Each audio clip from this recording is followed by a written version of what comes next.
Bienvenidas y bienvenidos a su programa, ya lo dijo la Corte, en el cual analizamos las sentencias emblemáticas, los fallos más importantes del máximo tribunal de la República, y en esta ocasión vamos a comentar el amparo directo en revisión 5999/2016. Este es un caso que nos va a permitir reflexionar sobre un conjunto importante de temas que tienen que ver con la impartición de justicia con perspectiva de género, que tienen que ver con nuestra comprensión y el impacto que tiene el llamado interés superior del niño, de la niña y de los adolescentes, o el interés superior del menor, que tiene que ver con cómo el juez se tiene que comportar en asuntos, en procedimientos de que conozca, en los cuales esté incluido este interés superior, en fin, una serie de cuestiones. Y para analizar este caso le doy la bienvenida a Nínive Ileana Penagos, muchas gracias por estar aquí. Gracias. Y a María Félix Viera, gracias también por acompañarnos. Gracias a ustedes por invitarme. Nínive, pues ¿por qué no nos ayudas a entender los hechos? ¿Cómo surge el caso? ¿Cuáles son las peculiaridades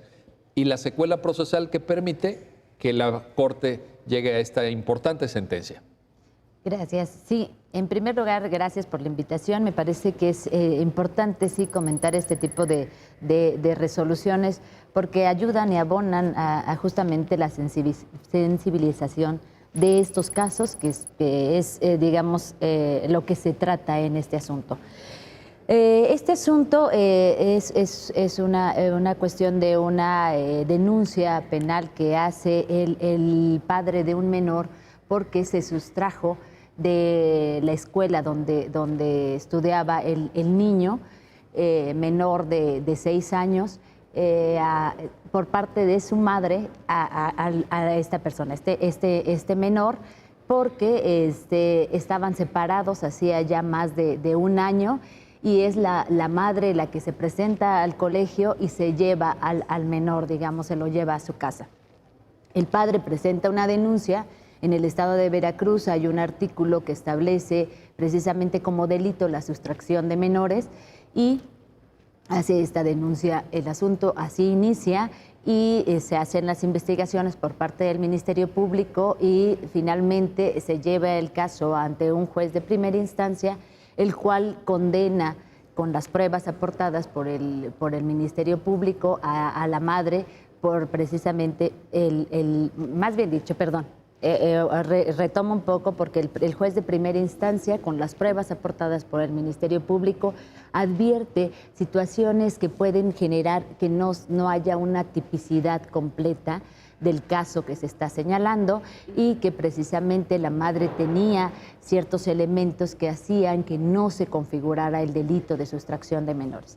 Sin embargo, el padre del menor, en compañía del Ministerio Público, acuden a la apelación, la segunda instancia, y es en esta sala de apelación del estado de Veracruz en el que se revoca esta sentencia de absolución del juez de primera instancia y se condena a la madre justamente por el delito de sustracción de menores. Es así que con esta sentencia de apelación condenatoria, la madre o la persona, la imputada, la sentenciada, la condenada, acude al amparo directo, que es el que procede contra sentencias definitivas, y es que el tribunal colegiado en el estado de Veracruz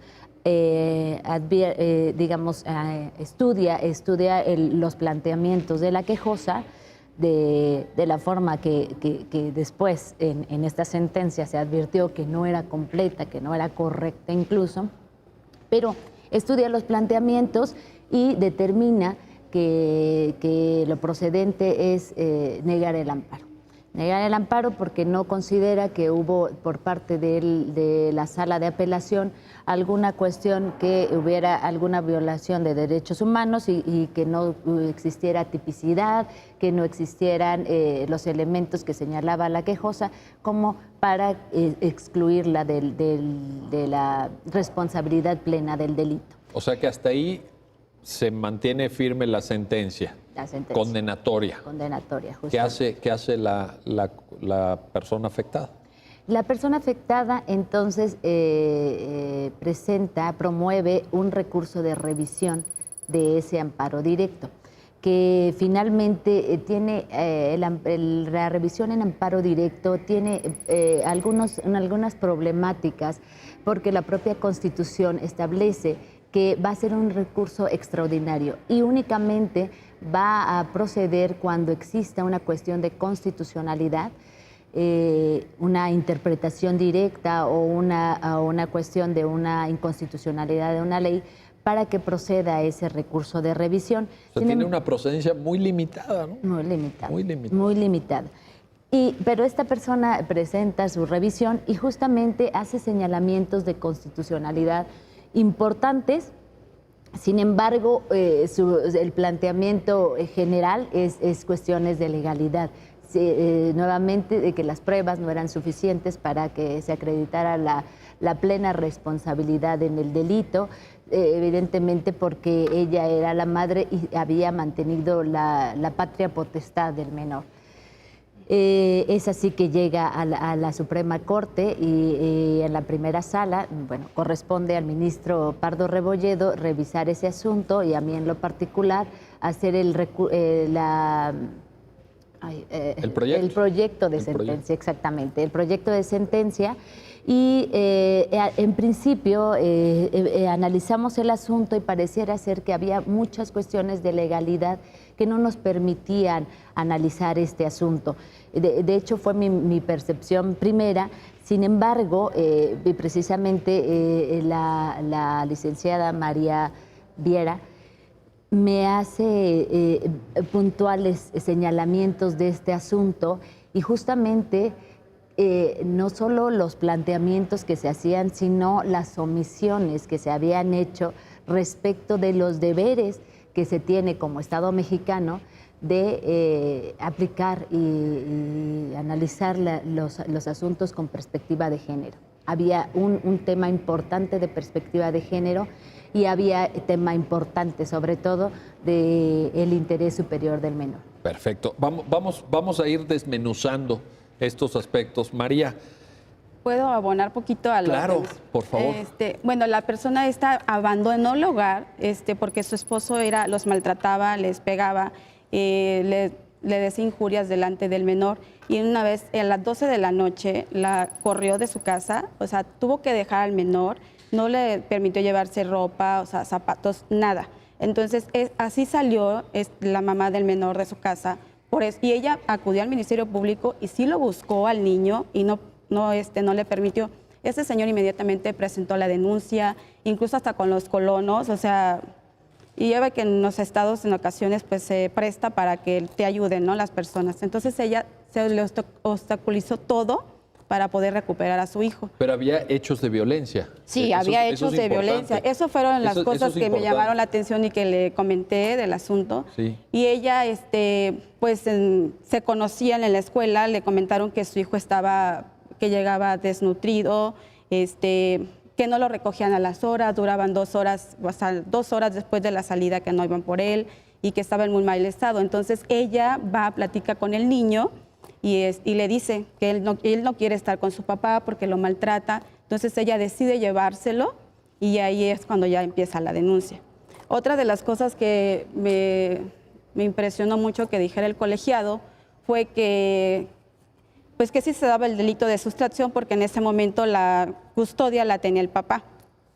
Y que la reparación del daño en el delito de sustracción de menores era regresar el niño al papá. Yo no podía con eso, o sea, yo empaticé mucho con el asunto y dije, no, ¿cómo vamos a regresar a un menor donde es maltratado y que él no quiere estar? Porque ese es otro elemento. También se había ejercido violencia, es decir, ya nos comentaste, había violencia contra la mujer. Sí, la mamá. Pero también contra el papá, ¿verdad? Contra el niño. Había declaraciones y el colegiado dijo que no eran suficientes para determinar. Y donde el niño manifestaba que su papá lo agredía, que él no quería estar con él y que prefería estar con su mamá. Que al final, cuando se cumplió la sentencia, pues sí, el colegiado tuvo que tomar tomó esos argumentos para decir pues que sí, que se atendía al interior superior del menor y pues le concedió el amparo a esta persona. Pero bueno, ya eso es en el cumplimiento. Lo vamos a analizar. A ver, una primera clave conceptual, creo yo, a partir de la construcción que hace la sentencia del argumento y del caso, tiene que ver con esta idea de juzgar con perspectiva de género. ¿De qué hablamos cuando hablamos de juzgar con perspectiva de género? Cuando hablamos de juzgar con perspectiva de género, hablamos de cumplir con los compromisos internacionales que el Estado mexicano ha hecho tanto en la sede de la ONU internacionalmente como en la sede interamericana. Justamente se habla de dos convenciones que se han firmado por el Estado mexicano para prevenir, erradicar y sancionar toda clase de violencia contra las mujeres. Evidentemente, hablamos de que es una situación que a nivel internacional se dieron cuenta que no era suficiente las protecciones a derechos humanos en general, sino que había que firmar tratados específicos para proteger a la mujer, porque efectivamente existía una discriminación y una violencia contra las mujeres que no había podido ser apaleada por los mecanismos tradicionales o las protecciones a derechos humanos en general. Eso estamos hablando de 1979, etcétera, cuando se firman estos tratados. Y el Estado mexicano, junto con todas las demás naciones, se compromete justamente a eliminar, a erradicar y a prevenir todas estas discriminaciones y violencia contra las mujeres. Como Estado mexicano, evidentemente, en el momento de emitir, leyes o políticas, irlo eliminando, ir señalando esto, pero también tratar de proteger en el ámbito privado a través, evidentemente, de mecanismos jurisdiccionales que tuviera el Estado para precisamente irlo eliminando y erradicando. Y entonces, precisamente, con estas convenciones se hace estos compromisos y evidentemente también se encuentran y se fueron incorporando en la propia Constitución Federal y evidentemente en la reforma trascendental de 2011 al artículo 1 constitucional, pues se incorporan ya todo este catálogo de derechos humanos reconocidos en tratados internacionales como derechos humanos de la propia Constitución Federal. Y entonces ya hablamos justamente de que en estos tratados internacionales reconocidos en la Constitución Federal existe una obligación para los juzgadores de advertir y analizar los casos con perspectiva de género. Cuando te refieres a juzgadores, ¿es nada más los jueces de amparo? No, por supuesto que no. Es el Estado mexicano en general, todos los juzgadores. Todos los juzgadores. Todos los juzgadores. ¿El juez de primera instancia de Veracruz? Tenía y tiene obligación, obligado. E incluso cuando este asunto se dio, existían ya precedentes que señalaban justamente esa obligación para los juzgadores, precedentes de esta Suprema Corte, que finalmente damos un lineamiento para justo todos los juzgadores a nivel nacional. Y aunque no sea jurisprudencia como tal, con esa fuerza obligatoria, finalmente son lineamientos que a la postre se van reiterando y se van generando la jurisprudencia, pero es precisamente para hacer este señalamiento a todos los juzgadores respecto de obligaciones que ya se tenían, insisto, desde 1979 que se firman los tratados y con posterioridad se fueron ratificando o reincorporando, que se cumplan por parte de los juzgadores estas obligaciones. Importantísimo ese cumplimiento. María, ¿por qué en el caso concreto ya Nínive nos ayuda a comprender esta concepción general aunado a la reforma 2011, los tratados internacionales de la perspectiva de género? En el caso concreto, ¿por qué era relevante? ¿Por qué la sentencia lo aborda? Pues como ya lo dijo, o sea, ya se había hablado mucho de perspectiva de género, el interés superior del menor y los jueces que están obligados a observar todas las desventajas que por cuestiones de género impidan o discriminen la igualdad, ¿no? Entonces, pues sí, o sea, era un menor y una madre existía maltrato, violencia. Entonces, pues sí, o sea, se consideró necesario fijar parámetros para, era pues trascendental, ¿no? ¿En qué nos ayuda la perspectiva de género en este tipo de casos? ¿Nos ayuda a ver de otra manera, a interpretar de otra manera? ¿Nos cambia la metodología? Claro que sí, porque perspectiva de género no es solo la mujer, o sea, ya es por estereotipos hombre y mujer. Entonces, y como puede estar un hombre y una mujer en situaciones de desventaja, o sea, que puede ser discriminación, violencia, maltratos, son ambos, ¿no? Porque luego dicen, perspectiva de género es la mujer. No, son ambos, o sea. Es cierto eso, qué bueno que lo mencionas, porque de repente existe como la comprensión de que si aplican perspectiva de género quiere decir que le van a dar siempre la razón a la mujer. Ajá. ¿Es así? No siempre le dan la razón a la mujer. Ajá. También hay hombres que pueden estar en esas situaciones de desventajas. Entonces el juez tiene que observar esas situaciones y que no impidan o discriminen que sean la igualdad. ¿Es una metodología la perspectiva de género? Sí. ¿Nos ayuda a trabajar mejor en algunos casos? Claro, nos ayuda a trabajar mejor, digamos, en todos los casos, porque el juez debe de observar el asunto en general y advertir y cuestionarse de entrada. En este caso existe una situación de desventaja para alguno de las partes en el conflicto, que sea esa desventaja por cuestiones de género. Si no existe, entonces juzgamos el asunto sin ninguna cortapisa.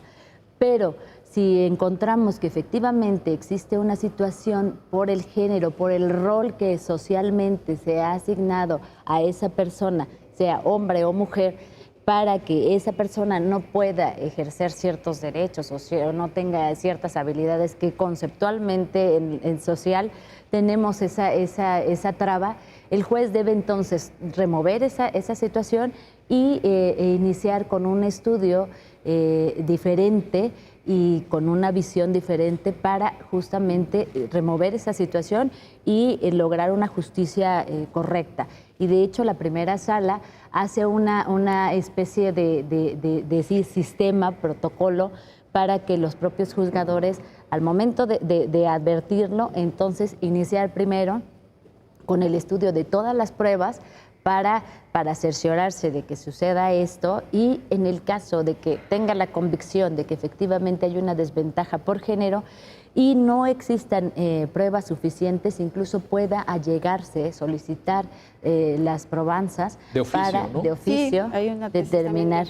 Eso es interesante, porque cambia un poco el rol del juez como tercero, ¿no? Lo que nos enseñaron a lo mejor en la carrera de manera muy tradicional, el tercero imparcial que examina las pruebas que le hacen llegar el órgano a la acusación, pero entonces los principios del proceso, porque este es en materia de proceso penal, claro, hay perspectiva de género en otras materias, pero en materia de proceso penal, perspectiva de género cruza con los principios tradicionales, el principio de contradicción, carga de la prueba, etcétera, ¿no? O sea, sí, como si fuera un ajedrez, diríamos, la Corte pone una pieza nueva, que se llama perspectiva de género, ¿no? En la mesa. Sí. ¿Cómo lo ven?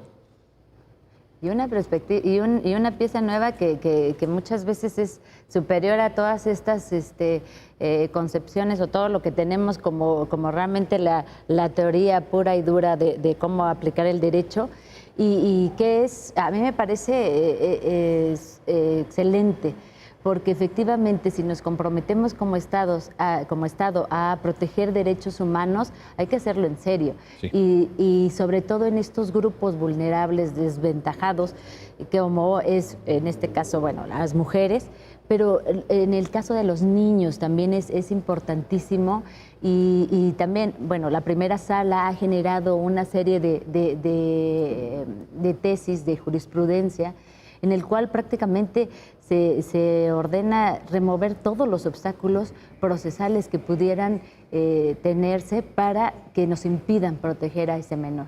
Y creo que es una situación correcta, y que es la única forma en la que podemos acercarnos un poco a ese ideal que tenemos de justicia, alejarnos un poco de la legalidad, aun y cuando efectivamente se comprometan ciertos derechos como es a la propia certeza jurídica y a la legalidad que estábamos como muy casados, me parece desde mi perspectiva, con anterioridad a 2011.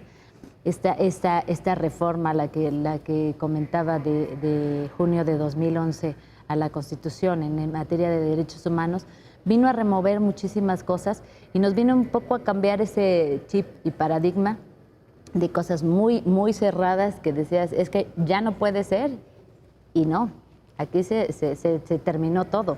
Y con esta situación vienes a remover, y a veces es difícil, los propios juzgadores, y me incluyo, ha sido difícil esa situación porque tenemos justamente esa escuela, esa doctrina que nos hace decir, no me puedo mover, es imposible, pero abriendo esta perspectiva y tomando en consideración estos deberes que tenemos los juzgadores, pues decimos sí se puede, y sí se puede, y voy... ¿Y con base en la Constitución? Y con base en la Constitución, y con base en derechos humanos, en tratados internacionales y en la jurisprudencia de la Corte Interamericana de Derechos Humanos, que finalmente pues hemos señalado que de todas, nos obliga todas las consideraciones que establece en sus sentencias la Corte Interamericana. Sin duda. Déjenme hacer una pausa, y regresamos enseguida. Vamos a seguir platicando de este amparo directo en revisión 5.999/2016 y estas cuestiones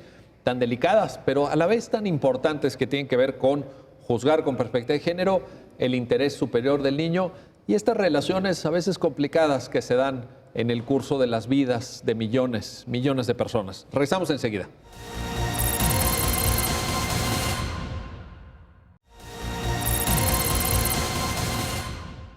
Ya estamos de vuelta, ya estamos de regreso en su programa, ya lo dijo la Corte, y estamos analizando el amparo directo en revisión 5.999/2016 y platicando sobre estos temas complejos, no sencillos, que tienen que ver con la perspectiva de género. María, nos ibas a hacer un comentario, compártenos tu reflexión en este punto. Sí, pues con relación al que tenemos que ver, o sea, todas las pruebas, o sea, de oficio, este asunto al principio se consideraba pues que no había un problema de constitucionalidad, entonces, pero advirtiendo todas las pruebas que existían en el expediente, pues sí se llegó a determinar pues que la persona sí decía que no se le había tomado en cuenta su situación de mujer frente a los hechos. Entonces, de ahí se partió para que se revisara este asunto y se viera desde la perspectiva de género como mujer.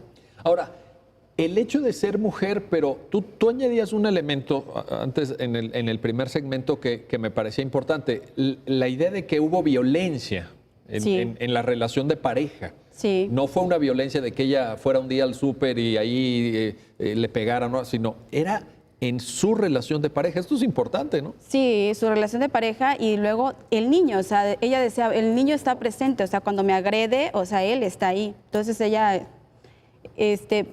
pues, yo me hacía la pregunta, ¿por qué no se lo llevó? ¿Por qué no regresó inmediatamente? Pero parece ser que el señor la tenía amenazada, o sea, no la dejaba entrar.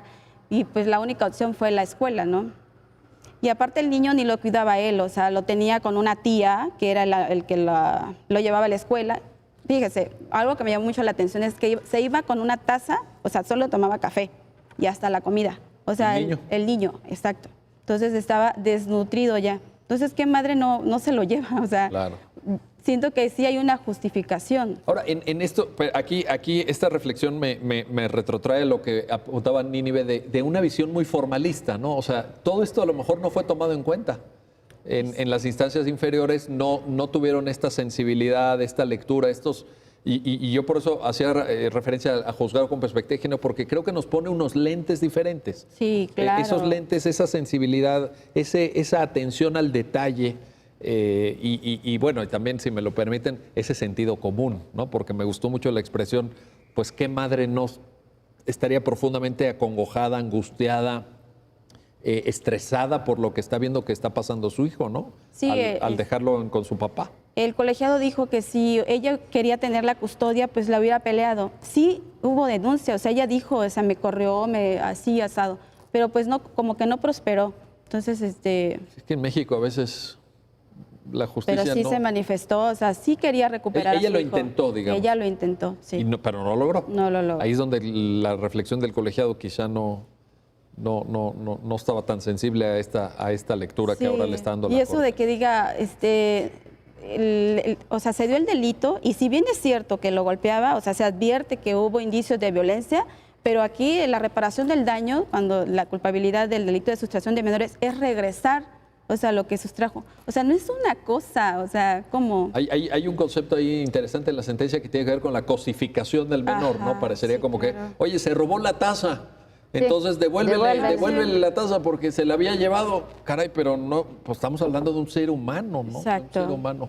Sí, en este punto quería yo, quiero platicar un poco del tipo penal en Veracruz. Sí. Establecía, porque esta norma ya fue reformada, que cometía el delito de sustracción de menores aquella persona que sustrajera precisamente al menor de la custodia que tuviera cierta persona, sea de hecho o de derecho. Y esta situación era lo que el colegiado señaló se da. Tú, como madre, con independencia de que tuvieras la patria potestad, etcétera, lo cierto es que no tenías la custodia del menor, la tenía justamente el padre. Pero el origen o la explicación o la causa es que ella había sido corrida, sí, ¿no?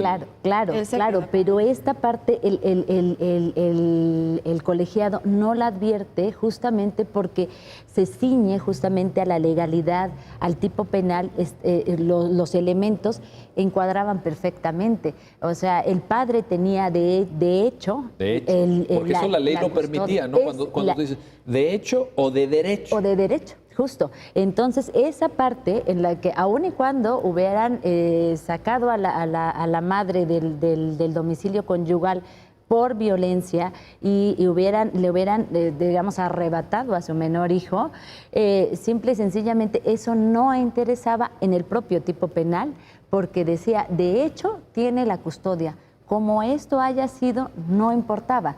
Entonces, si no juzgábamos con perspectiva de género, realmente nos parecía lo que le pareció al tribunal colegiado. Los elementos típicos están totalmente colmados y no queda más que ratificar la condena hacia esta persona. Una lectura quizá un tanto formalista.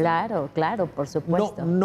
A ver, ya después de leer la sentencia que ustedes hicieron en la Corte, pues sí, parece que está muy pobre la otra percepción, pero... pues seguramente algunos abogados en México con esta formación pues un tanto antigua que muchos recibimos dirían, pues si se acreditaron los elementos del tipo, pues adelante, ¿verdad? O en esta lógica de reparación del daño, devuélvanle, o sea, y ahí es donde por eso, pero ese dolor, esa afectación, creo que también herramientas como juzgar con perspectiva de género sirven, ¿no? Sí, ahí es donde estamos un poquito más pendientes, más atentos. Oigan, no se vayan por el puro formalismo penal, ¿no? Oye, los que son expertos en derecho penal, a ver, los elementos del tipo, ¿verdad? La responsabilidad, quedó acreditado, pues sí, pues para adelante. Y aquí se trata de otra cosa, ¿no? Aquí se trata de otra cosa y sobre todo puntualizo siempre que no se trata nada más de que hubiera hecho el tribunal colegiado o podría haberlo hecho, sino que era una obligación. Y entonces, ¿qué tanto estamos cumpliendo o no con nuestras obligaciones? O sea, el colegiado estaba obligado. Sí. O sea, no había de otra. No había de otra. No había de otra que analizar las constancias, el expediente completo y advertir sobre todo las declaraciones de ella, la declaración ministerial, en la declaración preparatoria y las declaraciones del propio menor.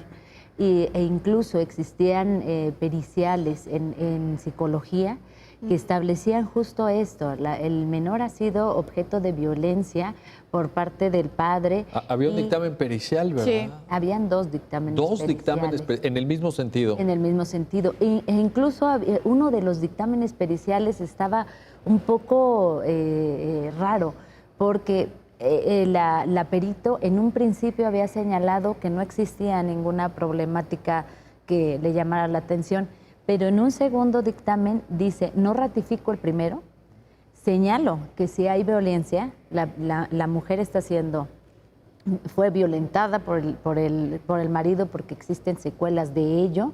El menor, se advierten indicios de que fue violentada por esta persona y que justamente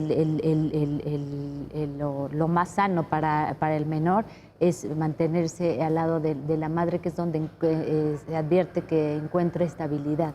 Y por el maltrato no solo físico que había tenido el menor, como lo señala la licenciada Mari, nos dice maltrato psicológico, maltrato en el sentido de la falta de protección a ese menor y de todos los deberes que tenía el padre, que finalmente de hecho tenía la custodia de Pero ese menor. Había este sustento también en prueba pericial. Sí, Esto, ¿qué relevancia le damos ahí? A ver.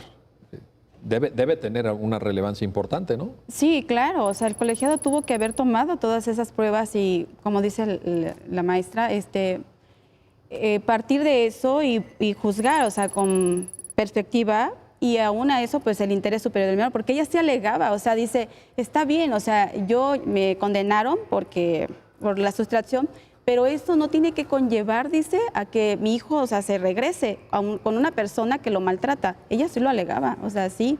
Y decía, existen pruebas y periciales. Y el colegiado le dijo, no, son infundados, o sea, todos tus argumentos, porque no, como que no eran convincentes para él.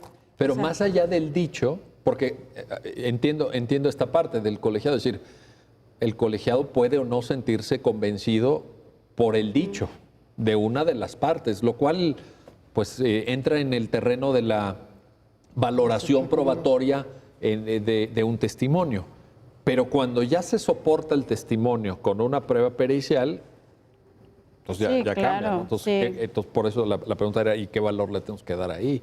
Porque yo creo que hay un sustento argumentativo que debería haber inclinado o podría haber, en su caso, incidido en la valoración probatoria que hiciera el colegiado. Así es un elemento importantísimo esto, porque si analizamos la sentencia del colegiado, que se refleja en la propia resolución, se advierte que el colegiado hace una suerte de división de pruebas.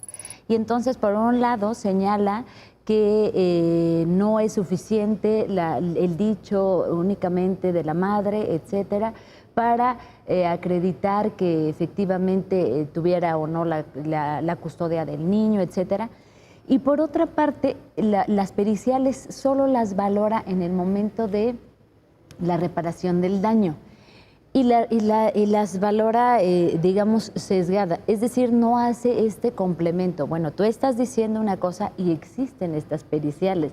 Entonces ya tenemos dos pruebas que efectivamente podemos robustecer de alguna forma y me generan ese indicio, por lo menos, de que existe esta situación en este caso.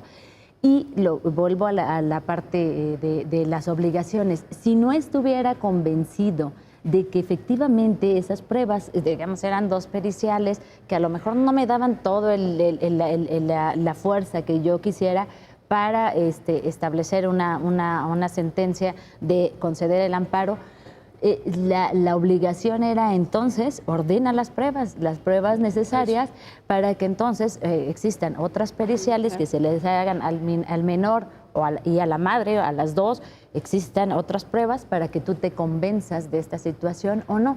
Pero esta segregación de pruebas, es decir, por un lado tomo que nada más tú lo estás diciendo y por otra parte las pruebas periciales las tomo para una determinación diferente, no las estoy concatenando, no estoy finalmente tomando en consideración la perspectiva de género para hacer todo este estudio completo de la situación de violencia, porque justamente no hay esta visión por parte del tribunal colegiado de que existía violencia de género en este asunto, y esa es la problemática, justo, no se pone los lentes y entonces no aborda todo completo, sino va en justo muy legalista, muy rigorista, pruebas de cada una de las cosas que yo tengo que determinar sin advertir una cosa diferente. Sí, le contestó todos sus conceptos de violación, todos, sí, pero así, infundado y muy así, muy parco, o sea, no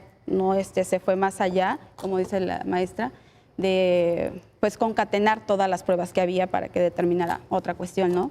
Que favoreciera pues no a ella, a lo mejor al niño, ¿no? Ahora, pero aquí también juega, claro, exacto, porque ahorita vamos a entrar a interés superior del niño, pero aquí también juega esta, que yo creo, en términos de lo que Nínive nos ayudaba a entender, hay que concebir como una obligación del juez. Sí, claro. Para juzgar con perspectiva de género, para lograr ese objetivo de recabar oficiosamente las pruebas, ¿no? Pues en ese caso, además de que estuvo mal la separación, sin duda alguna, o sea, el hecho de que si tenías la pericial, ¿por qué no la conjuntaste con la testimonial, evidentemente? Pero este deber, y es importante porque el programa de pronto pues, lo pueden estar viendo jueces del Foro Común en materia penal o en materia familiar, etcétera, en donde la perspectiva de género abona, aporta. ¿Ese deber podría haber estado presente en la actuación del colegiado también, de recabar oficiosamente pruebas? Claro, sí. Yo creo que se va a ir como que al principio no se hacía, ¿no? Ahora con más precedentes que ha dictado la Corte y todo lo que ha ordenado a los colegiados, pues ya va a ser como más, ¿cómo decirlo? Frecuente. Más frecuente que se haga así, porque pues yo creo que sí como que se queda, ¿no? ¿Lo hago o no lo hago? A lo mejor sí lo piensan, pero ¿no? Tradicionalmente no se hacía, ¿no? No se hacía, entonces son pocos los que dicen, no, sí, yo lo voy a hacer, o sea... Pero sí debería de haber. Y de repente he escuchado argumentos de que no, es que tenemos mucha carga de trabajo y tenemos muchas... ¿Cómo me voy a poner yo a recabar pruebas y ven que apenas las libro para dictar sentencias? Pero ¿eso es válido? Sí, no. Pues hay mucha carga de trabajo, ya no cumplo con mis obligaciones. No. Un juzgador tiene que ir hasta, o sea, para esclarecer o saber al fondo, o sea, del asunto y hacerte llegar de lo que necesite para dictar una sentencia. Porque un error aquí puede costar muy caro, ¿no? Un error de que si le estaban pegando al niño, si el niño estaba desnutrido, estaba en una situación donde se están violando sus derechos y el juez en una lógica formalista, con unos lentes, digamos, tradicionales, no incorrectos necesariamente o indebidos, pero sí, digamos, muy, muy formalista, dice, regresa al niño a ese hogar con ese papá en esa situación. No, eso sí. ¿Qué estamos logrando? Sí, eso es lo que ¿Qué avance estamos teniendo, no? Sí, ¿Cómo eso lo es ven ahí? Pues, grave, o sea, delicado que pasen esas cuestiones porque pues estás poniendo en riesgo ahí un menor, o sea. Su integridad física, su desarrollo psicológico, su desarrollo mental emocional. Y todo, sí. Su derecho a la alimentación, quizá, no sé. Sí, es que sí estaba mal y no se lo dijo, o sea, lo dijeron las maestras. Pero las periciales corroboran eso, ¿no? Sí, claro. En esa parte sí tenemos certeza de que las circunstancias se dieron en esos términos. Sí. Bueno, eso es importante porque, pues como decíamos, la valoración de la testimonial puede dar margen a que se tome en cuenta o no, sobre todo en situaciones donde quizá no había muchos testigos. Sino que era el dicho de la mamá fundamentalmente. No, sí había pruebas suficientes. Pero el tema probatorio lo podemos asentar como algo acreditado. Sí. Muy bien. Bueno, vamos a regresar enseguida, no se vayan. Todavía tenemos mucho por platicar de este amparo directo en revisión 5.999, diagonal 2016, sobre un caso, pues me atrevo a calificar de un caso trágico, que llega a conocimiento del máximo tribunal de la República. Sobre esto seguiremos platicando enseguida, no se vayan.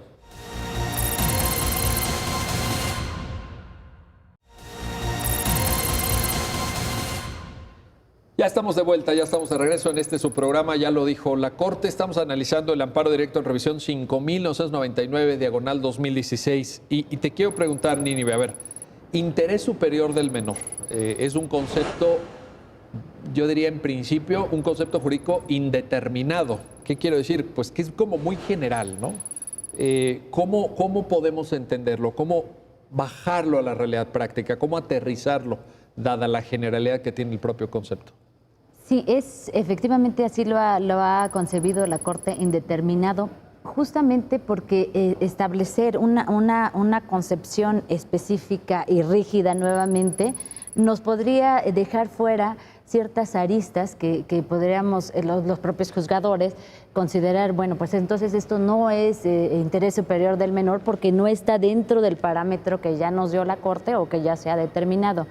Es en cada caso advertir cuál es el interés que tiene o tendría el propio menor para en este momento activar las defensas que tiene que señalar el Estado mexicano para que ese menor sea protegido en su integridad.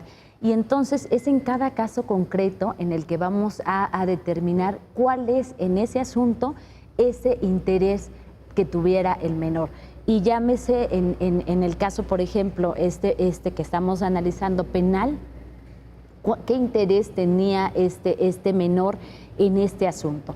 En este asunto, evidentemente, el interés que tenía es no me regresen con la persona que me está violentando. Y sin embargo, eso se determinó y se dijo en una reparación del daño. La Constitución establece que cuando se condene a una persona por la comisión de un delito debe de reparar el daño y en este caso sustrajo a un menor y entonces pues regresas a ese menor.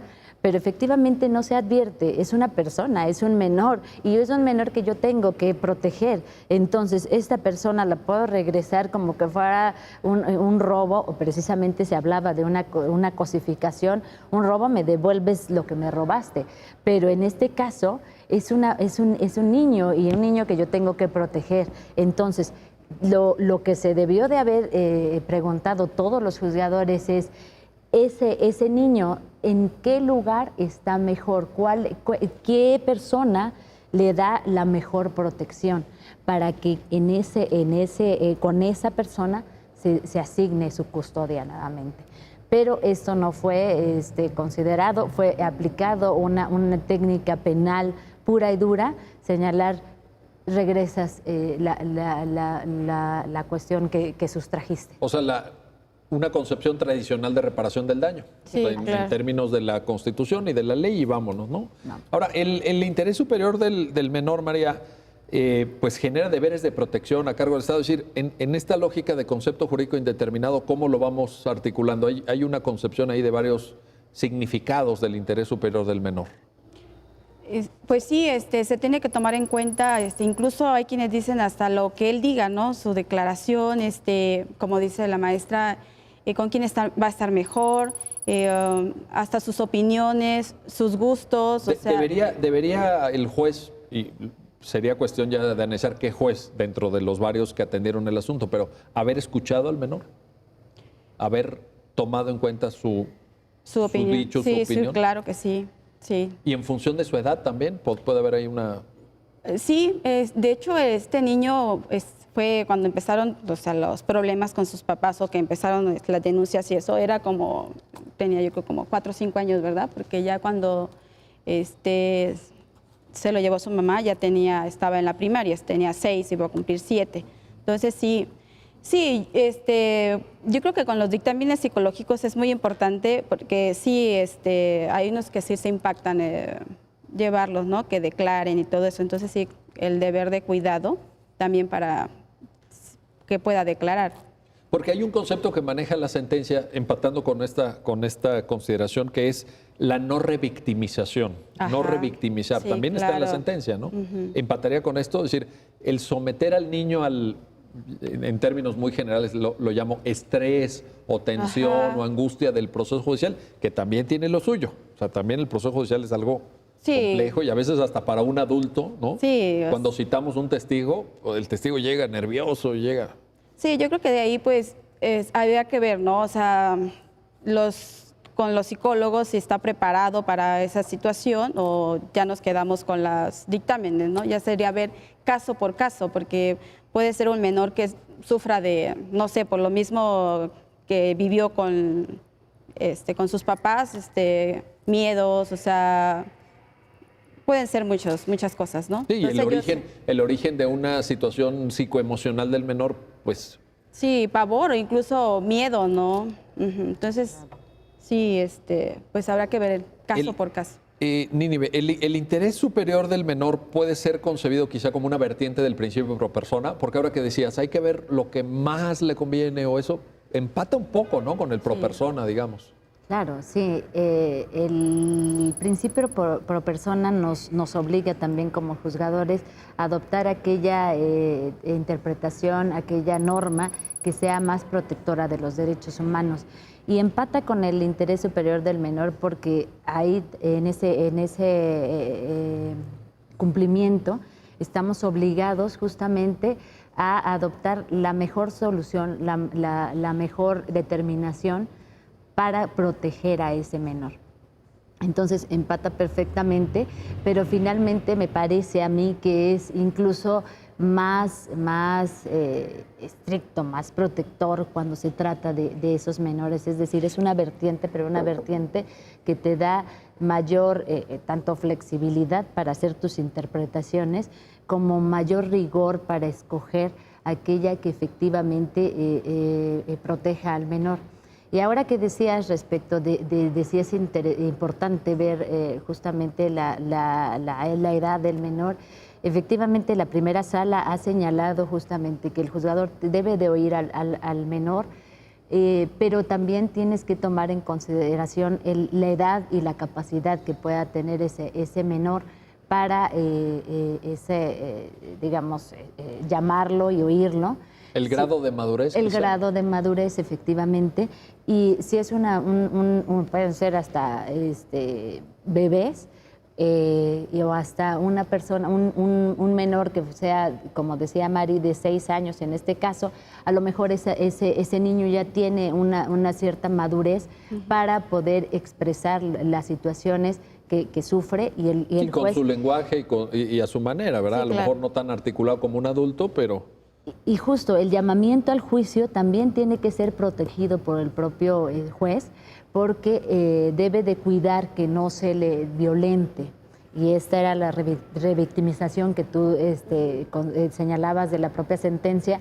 Es decir, si lo voy a llamar a juicio, es muy probable que, dependiendo de esa edad, no se enfrente al propio juez directamente, sino que sea a través de personas calificadas, psicólogos, que cuenta el Estado con estos psicólogos especializados para hacer una entrevista y una declaración del propio menor. Entonces, todo eso lo tenemos que cuidar como juzgadores para realmente atender a ese interés superior del menor. Esto que mencionas es muy importante. Quiero que nos detengamos aquí porque las personas que están viendo el programa a lo mejor dicen, oye, pero ¿cómo? ¿Van a llamar a un niño de 6 años a un juzgado? ¿Lo van a poner a declarar para que el niño diga que el papá le pega, etcétera? Ay, eso, ¿cómo? No. Yo creo que tú nos estás dando un lineamiento, ¿verdad? Sí. Se puede recabar la opinión, no como si lo citaran a una audiencia, ¿verdad? Y que lo pongan ahí en el estrado y que declare y que el abogado le pregunte y el otro abogado lo contrainterrogue. No se trata de... El papá que le vas a decir, tú eres el que me violenta. Y el papá viéndolo ahí con cara de cuidado con lo que dices, porque ahorita en la casa te veo, ¿verdad? Sí, claro. Ahorita te veo en la casa. Claro. Sí. No se trata de eso, ¿no? ¿Es diferente, María? Sí, claro, como dice la ¿Cómo maestra. debe ser? Pues pudiera ser que personas especializadas, o sea, psicólogos, entrevistas, que el juez posteriormente pueda tomarlas como pruebas, pero no necesariamente enfrente del juez y todo, ¿no? O sea, puede ser privado, o sea, pero pues con todos los cuidados para que el niño pues no sufra esa angustia o como comenta usted, se sienta amenazado, ¿no? De que, que si hablo a favor de uno o del otro me va a ir muy mal, ¿no? Entonces sí, hay que tener todos los cuidados, claro. Y no tiene que ser así. Porque además sí, en efecto, en audiencias sí tienen derecho a estar presentes las partes. Es una audiencia pública, sí. Pero pues aquí se trata de otra cosa. De menores y que hay que protegerlos en todo momento. ¿Es el interés superior del menor también un derecho sustantivo, dice la sentencia? Es otra vertiente, ¿no, Nínive? Sí. De derecho como de fondo, es algo que siempre tiene que estar presente. Que siempre tiene que estar presente, es un derecho sustantivo que se debe de tomar en consideración en todo, nuevamente, igual como señalaba en el caso de perspectiva de género, en todos los casos, el juzgador, cuando estén presentes menores, debe de activar esos mecanismos de defensa de derechos que tiene el propio el menor. El menor tiene derecho a que tú, juez, lo protejas. Como derecho sustantivo. Como derecho sustantivo. Cuando dices en todos los casos debemos entender, porque este es un caso penal, ya aquí se ha referido la peculiaridad de un proceso penal por sustracción de menores en contra de la mamá, etc. Pero acabas de afirmar, en todos los casos quiere decir que es un principio transversal. Así es. Aplica en materia, me imagino, familiar, enorme relevancia. Sí. Pero puede ser mercantil eventualmente también. Ustedes nos están platicando ahorita un caso penal. No cabe ninguna duda de esto. No cabe ninguna duda. Transversal y para todos los jueces, además. Para todos los jueces y en todos los casos. Y no específicamente ahí es donde entra lo indeterminado. ¿Cuál es ese interés que tiene el menor en este caso? Y hemos visto muchos asuntos en los que realmente nos cuestionamos porque los padres, los tutores vienen cuestionando un cierto señalamiento, supuesta defensa de los menores. Pero cada quien dice lo que, digamos, aporta su propia lectura. Claro. ¿De qué le conviene más al niño? Y entonces es donde nos enfrentamos y decimos, es que aquí, ¿cuál sería el interés que tiene el menor? Y como tenemos la obligación de tutelarlo, es donde nos empezamos a hacer esos cuestionamientos, pero finalmente dentro de la propia, digamos, el bagaje que se pueda tener social o el propio juzgador, lo que pueda considerar, es lo que debe determinar que al propio menor es lo que le interesa, lo que lo puedo proteger de mayor medida, sin importar incluso o yendo incluso en contra de los intereses de los propios padres. Ahora, esto también hay que darnos cuenta, creo yo, que tiene un grado de complejidad. Es decir, no es tan sencillo, porque efectivamente, incluso aquí, recuerdo que en alguna ocasión del programa analizamos una sentencia de la Corte en donde los dos papás argumentaban que habían violentado al hijo, al menor de edad. Entonces, la duda del juez ahí sería, en la lógica que tú nos estás platicando de intentar buscar lo mejor para proteger el interés superior, si los dos progenitores violentaron, en ese caso tenía diferentes circunstancias, una era violencia psicológica y otra era física, pero había violencia de parte de los dos progenitores. Complejo, difícil, ya en la práctica el juzgador, pues caray, ¿cuál es la orientación? No está fácil, ¿no? No está. Pero lo tiene que hacer.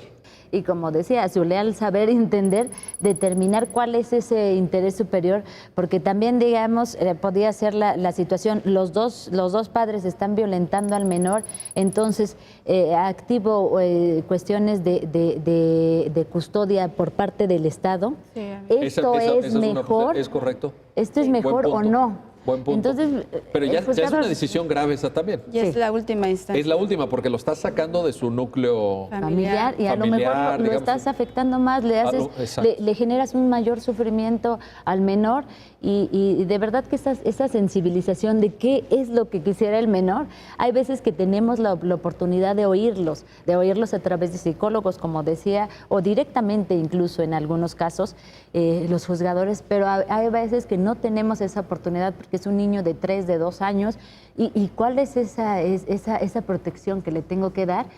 No nos queda de otra más que sensibilizarnos y advertir conforme las pruebas que yo tengo, determinar cuál es lo mejor para ese menor. El mensaje de la sentencia, María, para concluir, nos queda un minuto. Llamada de atención a los jueces, construcción de estándares para juzgar con perspectiva de género. Sí. Mayor sensibilidad. Sí, mayor sensibilidad, ver las situaciones concretas de cada caso y ver, o sea, si no hay, por cuestión de género tengan que, hay alguna discriminación, igual el interés superior del menor. Algo importante es, este caso, muchas personas piensan que no se cumplen las sentencias de la Corte y sí se cumplen, o sea, esta sentencia está totalmente cumplida. el colegiado, en cumplimiento de esta sentencia, concedió el amparo Luis Suyano y le ordenó a la sala responsable que dictara la sentencia, la cual confirmó la sentencia de primera instancia, que la había absolutoria totalmente. Así, ese fue el desenlace. Mira, sí, qué bueno que nos lo cuentas. Entonces, la sentencia se dictó en el 2017, junio de 2017, la Corte. En el 2018 dio cumplimiento al colegiado, se tardó un poquito, pero bueno, lo hizo. Y ya ahorita está archivado el asunto. Eso me da muchísimo gusto. Sí, porque sí, o sea que el final es alegre. Vaya, el principio alegre. No, porque el caso es dramático. Creo que es un caso sí, pues, de sufrimiento incluso, como muy bien se apuntaba, pero el desenlace fue feliz, digamos. Sí, el niño ya se quedó con la mamá, no tuvo que hacer eso de entrégaselo, o sea, ya, se quedó con la mamá y pues es lo que quería él. Y yo creo que sí fue correcto todo. Pues entonces ustedes se quedan tranquilas y nosotros nos quedamos también muy tranquilos y contentos. Nínive Penagos, María Félix Viera, gracias por ayudarnos a entender este caso y gracias a ustedes que hacen posible este programa. Ya lo dijo la Corte, nos vemos pronto para un nuevo análisis y un nuevo comentario de los fallos emblemáticos del máximo tribunal de la República. Hasta pronto.